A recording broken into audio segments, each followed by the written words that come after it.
Hello everyone. From time to time I get back to my roots in aquascaping. The thing that got me into this in the first place was very minimalistic iwagumi. And today we got some new type of hardscape which is perfect for this project. I'm gonna do it in an ADA 60F.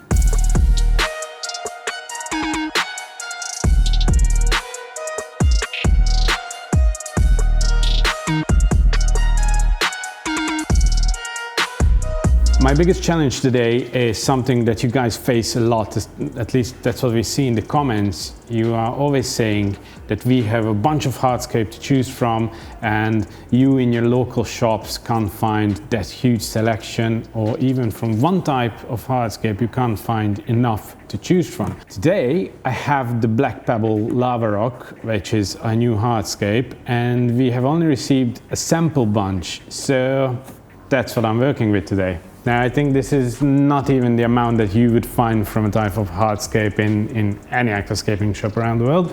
You would find a lot more. By the time you're watching this video, we have a lot more of this because now it's actually on the way.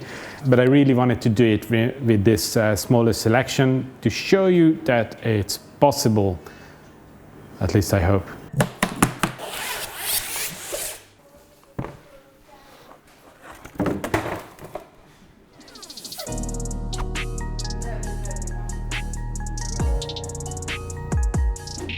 Big mistake we've done quite a few times with ADA tanks, not looking where the ADA logo is.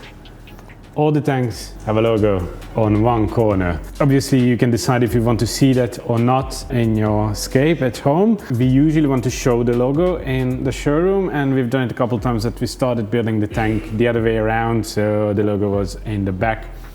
Keep that in mind. I'm going with the full ADA system today. I'm gonna use the ADA tank, ADA soil, well, sort of new ADA Aquasky RGB II light, oh, and an ADA filter as well. For a 60 base tank you need 2 liters of power sand, and I'm going with the advanced version. Adjust it that it's sort of equal all around, except for the front and the sides. First of all, I don't want to see the 2 layers because I'm gonna pour the active soil on top of it, and obviously if the power sand would come out to the front, then I would see the 2 layers on top of each other. I don't want that. I want the front to be as thin as possible, so I'm only gonna have the Amazonia there. And the other reason is if you have it by the side and you just put on a thin layer of soil on top, you have the risk of the substrate leaking into the water column, which you don't want. And now I'm gonna follow up with the ADA Amazonia version 2. This time I'm not gonna forget the root tabs that come with Amazonia. I'm just gonna throw around some of it on top of the substrate layer. With this you can adjust the amount of extra nutrients in your soil. These are not the same nutrients as you get with the substrate. This is more for the water column itself. The difference is that from the water column, plants take up nutrients through their leaves. That's important. That's why we use liquid fertilizers as well. The bottom layer, the substrate layer, is for all the nutrients that the plants take up through their root system. It's important that both of these are present in an aquarium. So I'm going to start by pouring around, because if I were to pour it on top of the substrate, then it would actually push the substrate to the glass, which, well, I just explained why I don't want that. You can see it already that I have a minimal elevation towards the back. So that's always something we're aiming for, that from front to back the soil should elevate slightly. That's just for feeling of depth. I'm not talking about contest style depth, this is just normal aesthetics. Also, you need to make sure that you have at least about 3 centimeters of soil in the front to be able to plant in it. For today, I've only prepared a 9-liter bag of soil, which for this minimalistic setup should be perfectly enough. At this point, I'm not really worried about the soil being straight and if I have enough in the front or whatever, because after putting the rocks, I'm gonna readjust some of the soil anyway. So obviously I need a big piece, and this is the biggest one I have.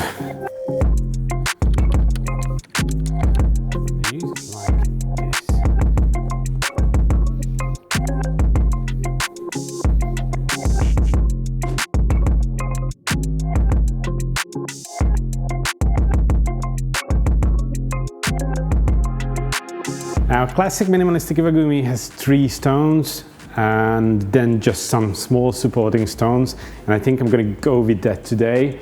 There is a very interesting texture on this rock, so I really want to show that. I'm going for slightly out of balance. That's what we usually do, so one side is a bit higher than the other, and actually the plants in this cape are gonna emphasize that effect because it's going to be grass all around. And I'm going to use Eleocharis Montevidensis or Eleocharis SP, which is a really long type of grass behind the main rock, and it's going to curve on the water surface. Yeah, that's it. I just need to play around with the soil. So yeah, what was this? 10 minutes? Trust me, before starting to shoot, I've not seen the pieces. I've seen the type of rock that we have, obviously, but I didn't choose these pieces before. I've raised the soil in this corner and in here behind this rock. On the sides, I don't want it too high in this side.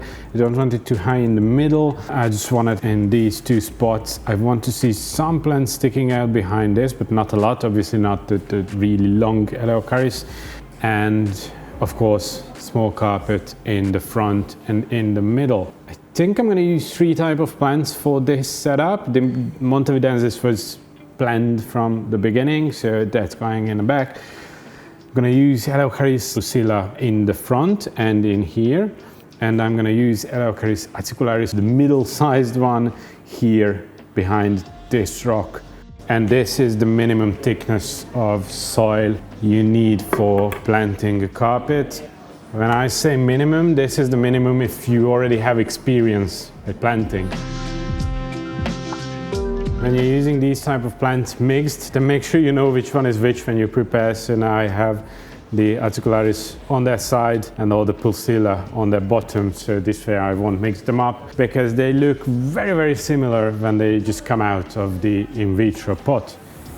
Now the stone turns really dark when it's wet. This is called the Black Pebble Lava, so it's a type of lava stone. Obviously not the same as we are used to, we more like it to call it Fuji stone. This is a more dense, heavier stone, but still on the texture you can see and you can feel it that it has some air pockets inside. Being a type of lava stone, it doesn't change your water parameters.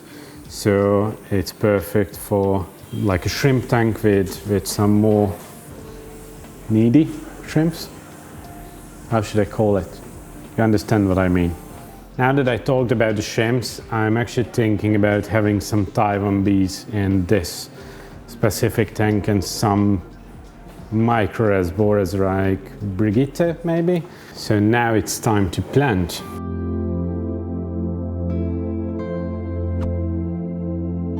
I'm going to start front to back. So again, this is the Eleocharis pusilla. You've seen a few shallow 60 builds on our channel before.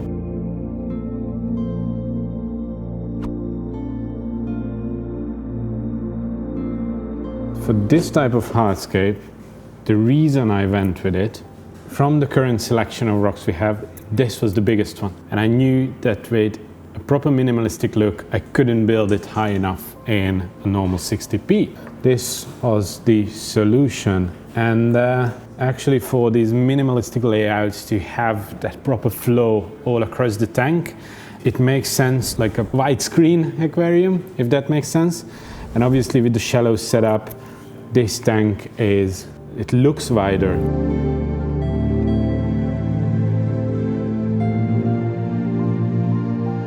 So the amount of plants that I prepared is not enough. Surprise, surprise. This is 6 pots of pusilla. But again, as we always say, we plant a lot more here in the gallery than what you need to plant at home. In general, for like a 60 base tank, I say 10-12 pots of plants can be enough if you have patience. I can use the Eleocharis acicularis, which goes in here.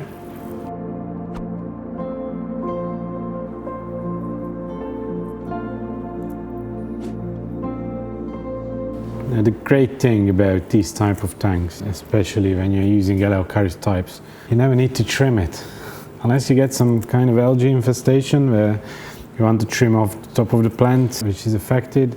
But other than that, again, for example, the wide rhino setup we've had in the 60, don't know how long it was running, about a year or so, and we've never trimmed it. For lazy people like I am, that's perfect.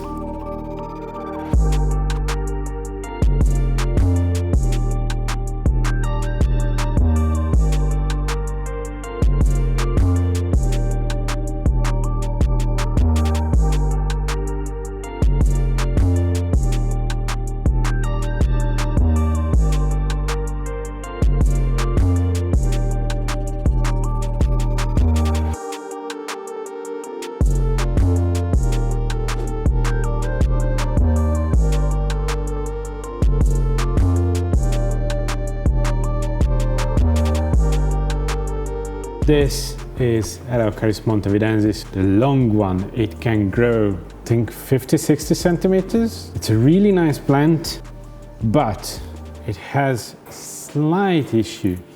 If the stem breaks at any point, the plant dies. You need to be very, very careful with handling this plant. In a tank like this, where it's going to reach the top surface very quickly, and then it's just going to lay over the surface. That's the effect I'm after. Now, you could say that you can get the same effect with Eleocharis vivipara, but vivipara grows its new leaves on the tip of the old leaf. That's why it's called vivipara. With the Montevidensis, you just get long, straight grass. That's it for this layout. Now, I should check from the front.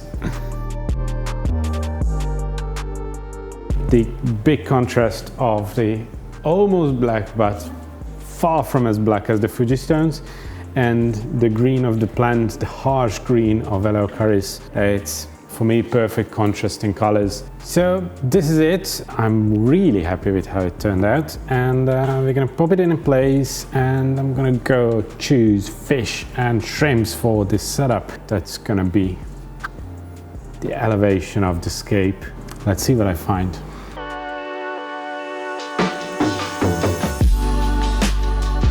So here we are after a few weeks, and well, the tank's been running very nicely since the start. We didn't have any plant smelting or any sort of issues that we sometimes have with the aquariums. If you remember, I've said that the stones are some sort of lava-based stones, so they probably don't really affect water parameters, and it seems to be true. We don't see any change in GH, KH or any other parameter of the tank. You can freely use these stones with more sensitive animals, like Taiwan bee shrimps, which we're gonna use in this setup. And besides them, we're gonna have pearl danios or galaxy rasboras, or how do you call them? Everyone calls them differently. And we already have one of the danios inside because, well, the guys have been clumsy and they've released one by accident. So guys, this is your new home. And you can see we have a mixed batch of Taiwan bees. I like to have them colorful. And then we're gonna do the danios. Obviously, it was very important to choose a type of fish that won't harm or won't even try to harm the shrimps, because we want everyone in here to be calm and stress-free all the time. And yeah, they're hiding behind the big rock already. If you ever use pearl danios, it takes quite some time for them to come out and be brave. In the beginning, they usually hide behind some hardscape or plants. Also, they need some time to get colors. By the time you see the final shots about the tank, probably we're gonna have more color in the fish, because they're gonna get used to their new place. Thank you for joining me today. I hope you like the tank. I do a lot, and see you next time. Goodbye.